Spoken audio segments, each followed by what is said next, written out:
Hello प्यारे बच्चों, मैं रंजीत वर्मा अपने YouTube channel study with Ranjit में आपका स्वागत करता हूं।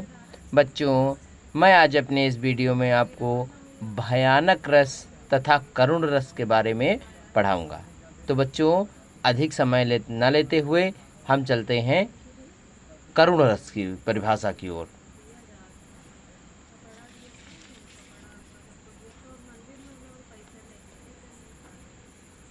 देखते हैं बच्चों करुण रस की का अर्थ और परिभाषा। ठीक है, तो यहाँ पर देखिए बच्चों, परिभाषा तो मैंने लिख दी है, लेकिन मैं कई परिभाषाएं आपको पढ़ाऊंगा। देखिए, सबसे पहले करुण रस की परिभाषा क्या होती है कि करुण रस का स्थायी भाव शोक है। करुण रस का स्थायी भाव शोक है। शोक नामक स्थायी भाव जब विभाव, अनुभाव और संचारी भावों से संयोग करता है, तब करुण रस की निष्पत्ति होती है। ठीक है, करुण रस का स्थायी भाव क्या है बच्चों?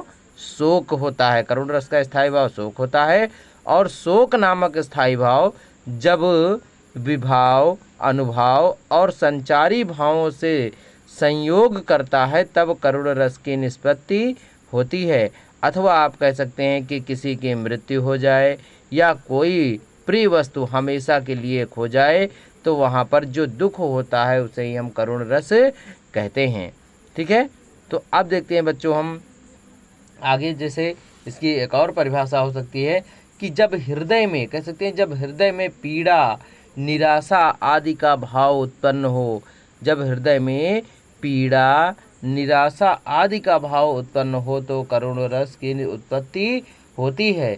जैसे कह सकते हैं किसी छोटे बच्चे को भूख से बिलखता हुआ देखकर, कोई ऐसा छोटा बच्चा हो जो भूख से रो रहा हो, उसको देखकर उपजी करुणा, या कह सकते हो पति का पत्नी से वियोग, या घायल मनुष्य को देखकर उपजी संवेदना, विवाह के समय बेटी की विदाई का दर्द, इन सब बातों को देखकर जो मन में दर्द, या इन सभी दृश्यों को देखकर जो मन में दर्द उत्पन्न होता है, उस दर्द को ही हम करुण रस कहते हैं। ठीक है, तो प्यारे बच्चों, बहुत ही ध्यान से पढ़ना है। इसमें जैसे कभी किसी की मृत्यु हो जाए या कोई प्रिय वस्तु हमेशा के लिए खो जाए, तो ऐसी स्थिति में जो मन में विकार उत्पन्न होता है, यानी जो दुख उत्पन्न होता है, उसे ही हम करुण रस कहते हैं। ठीक है, जैसे मैंने अभी बता दिया कि जब हृदय में पीड़ा, निराशा का भाव उत्पन्न होता है तो या करुण रस की उत्पत्ति होती है, या किसी छोटे बच्चे को भूख से बिलखता हुआ देखकर उपजी करुणा करुण रस कहलाती है। पति का पत्नी से वियोग करुण रस कहलाता है। घायल मनुष्य को देखकर उपजी संवेदना करुण रस कहलाती है। विवाह के समय बेटी की विदाई का दर्द, इन सब दर्द में करुण रस होता है। ठीक है, जैसे इसमें कई उदाहरण बच्चों को मैंने लिख दिए हैं। जैसे लिखा है, मणि खोए भुजंग सी जननी फलसा पटक रही थी शीस। मणि खोए भुजंग सी जननी फनसा पटक रही थी शीस, अंधी आज बनाकर मुझको किया न्याय तुमने जगदीश। अब देखिए ये उदाहरण, इसमें जब दशरथ जी, जो दशरथ जी हैं, वो श्रवण कुमार के ऊपर बाण चला देते हैं, तो ऐसी स्थिति में उनकी माँ छटपटाती हुई ये उदाहरण कहते हैं श्रवण कुमार की कि मणि खोए भुजंग सी जननी फंसा पटक रही थी शीस, अंधी आज बनाकर मुझको किया न्याय तुमने जगदीश। या आगे देखिए दूसरा उदाहरण भी मैंने लिखा है, मैं नीर भरी दुख की बदली। अब देखिए इसमें ये महादेवी वर्मा की पंक्तियाँ हैं कि मैं नीर भरी, क्योंकि महादेवी वर्मा मात्र 8-9 वर्ष की अवस्था में ही विधवा हो गई थी, तब से उसके बाद में दोबारा उन्होंने विवाह नहीं किया। जैसी स्थिति में वो आजीवन दुख से गुजरती हुई चली है, और तब उन्होंने एक अपनी कविता लिखी थी जिसमें लिखा था, मैं नीर भरी दुख की बदली। फिर अब देखिए अगला है कि शोक विकल सब रोवं है रानी। अब देखिए शोक विकल सब रोवं है रानी, इसमें देखिए शोक से दुखी होकर के सब रोवं है रानी, इसमें तब उस स्थिति का वर्णन किया गया जब राजा दशरथ की मृत्यु हो जाती है और उनके दुख में व्याकुल होकर के सभी जो रानियां हैं वे आंसू बहाती हुई दुख को प्रकट करती हैं। फिर आगे देखिए, प्रियपति वह मेरा प्राण प्यारा कहाँ है, जाल निधि डूबी का सहारा कहाँ। ये भी महादेवी वर्मा की ही पंक्तियां हैं।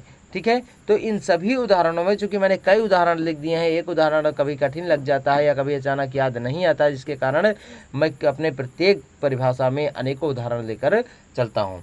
इसके साथ साथ और भी अन्य उदाहरण भी होते हैं, जैसे कभी सॉन्ग सुना होगा कि ऐ मेरे दोस्त लौट के आजा, बिन तेरे जिंदगी अधूरी है। तो अब यहाँ पर देखिए जो भाव प्रकट किए जाते हैं इन पंक्तियों में कि ऐ मेरे दोस्त लौट के आजा, बिन तेरे जिंदगी अधूरी है। तो देखिए इन पंक्तियों में भी करुण रस की ही झलक दिखाई देती है, ठीक है। तो बच्चों अब हम अपने अगले रस की ओर चलते हैं, भयानक रस, ठीक है। अब देखिए इसमें बहुत से सॉन्ग आ जाते हैं, ऐसे सॉन्ग जो कह सकते हो मन में एक दुख का उत्पन्न करते हैं या दुख की प्रतिमा की निष्पत्ति अपने आप ही कर देते हैं, तो वे संपूर्ण पंक्तियां करुण रस के उदाहरण में समायोजित हो जाती हैं, ठीक है बच्चों। तो अब अगला हम अपना रस देखते हैं, भयानक रस।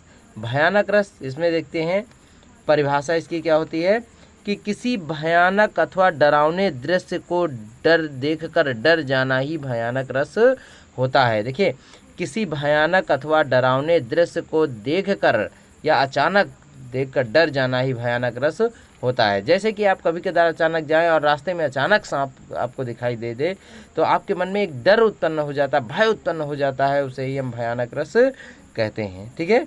तो उदाहरण जैसे इसमें देखिए लिखा हुआ है कि उधर गरजती सिंधु लहरियाँ कुटिल काल के जालों सी, चली आ रही फेन उगलती फन फैलाए व्यालों सी, ठीक है। देखिए यहाँ पर भी मैंने दो उदाहरणों को लिखा है बच्चों कि उधर गरजती सिंधु लहरियाँ कुटिल काल के जालों सी, चली आ रही फेन उगलती फन फैलाए व्यालों सी। तो अब देखिए यहाँ पर साफ साफ मैंने स्पष्ट रूप से इसमें भयानक रस का वर्णन किया है कि किसी भयानक स्थिति को देखकर या डरावनी स्थिति को देखकर मन में जो भय उत्पन्न हो जाता है उसे हम भयानक रस कहते हैं। कभी कदार अचानक ऐसी स्थिति का सामना करना पड़ जाता है कि मन में एक भय सा बन जाता है, तो वहाँ पर ठीक है भयानक रस होता है।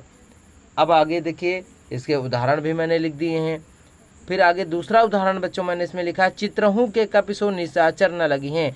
अब देखिए ये जो पंक्ति दी गई है एक ही लाइन की है, लेकिन इसका अर्थ बहुत ही विस्तृत है बच्चों। चित्रहूँ के कपिसो निशाचर न लगी हैं। अब देखिए चित्रहूँ, इस पंक्तियों में उस स्थिति का वर्णन किया गया है जब हनुमान जी लंका में जाकर के बगीचे में फल खाने लगते हैं, तो ऐसी स्थिति में वो पेड़ों को उजाड़ देते हैं और पेड़ों के उजड़ने पर वहाँ की जो सेना होती है वो उनको पकड़ कर ले जाती है और दरबार में प्रस्तुत करती है, और वहाँ पर एक बंदर जान करके वो हनुमान जी को एक बंदर जान करके उनके साथ दुर्व्यवहार करना शुरू करते हैं। और उसके बाद हनुमान जी ने जो उनके साथ कुकृत्य किया, जिससे वे उनको चित्र में भी देखकर कभी जो निशाचर अर्थात राक्षस हैं वे चित्र में देखकर भी उनको डरने लगते हैं, ठीक है। चित्रहूँ को देख सो निशाचर न लगे, यानी चित्र में देख कर भी वे किसी बंदर को भी देखकर वो कांपने लगते हैं अर्थात डरने लगते हैं। यानी हनुमान जी ने उनके बीच में ऐसे डर का अर्थात भय का अनुभव करवाया जिससे वे चित्र में किसी बंदर को देखकर भी भयभीत हो जाते हैं। फिर आगे देखिए बच्चों, हम अपना अगला जो रस है रौद्र रस, जिसका स्थायी भाव है क्रोध, ठीक है, इसको पढ़ाते हैं। तो देखिए इसमें लिखा है, कोई कार्य क्रोध के कारण किया जाए या कहीं पर क्रोध शब्द मिल जाए तो वहाँ रौद्र रस होता है। रौद्र रस, रौद्र का अर्थ होता है क्रोध, यानी कोई कार्य जब क्रोध के कारण किया जाए या कहीं पर क्रोध शब्द मिल जाए तो वहाँ पर रौद्र रस होता है।